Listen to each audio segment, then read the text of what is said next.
নমস্কার বন্ধুরা, আবার রান্নাঘরে আমি চলে এসেছি বিট লবণের রেসিপি নিয়ে। আমি উনুনটা জ্বালিয়ে নেব। আমার উনুন জ্বলে গেছে, কড়াইটা বসিয়ে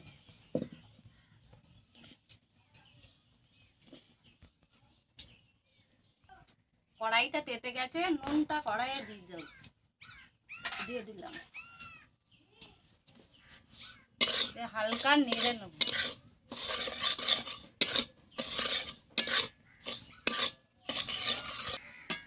নুনটা আমার ভাজা হয়ে গেছে। গোলমরিচ গুঁড়ো, ধনে গুঁড়ো, জিরে গুঁড়ো দিয়ে নাড়াচাড়া করে নেব।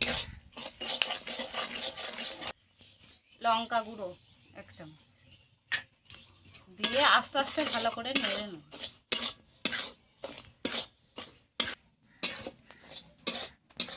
আমার বিট নুন কমপ্লিট, এবার নামিয়ে নেব।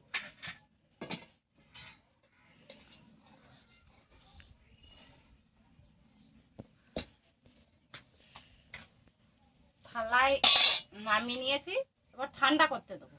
15 মিনিট বাদে ফিরে আসছি ঠান্ডা হলে।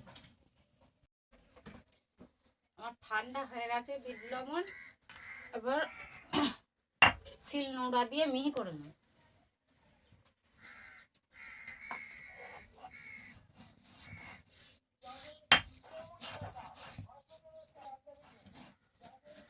এগুলো মিহি হয়ে গেছে, তুলে নেব।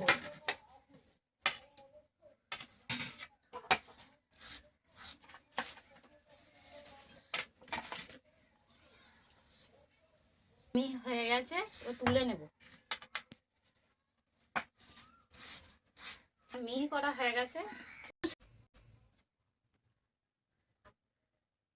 আমার তরমুজ কাটা কমপ্লিট। আমার ছোট ছেলে আর আমি তরমুজ খেয়ে নেব।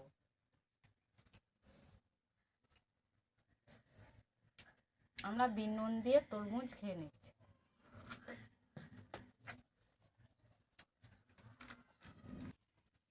আমরা তরমুজ খেয়ে নিয়েছি। আপনাদের এই রেসিপিটা যদি ভালো লাগে আপনারা লাইক, কমেন্ট, শেয়ার করে দেবেন আর এই চ্যানেলটা সাবস্ক্রাইব করে দেবেন।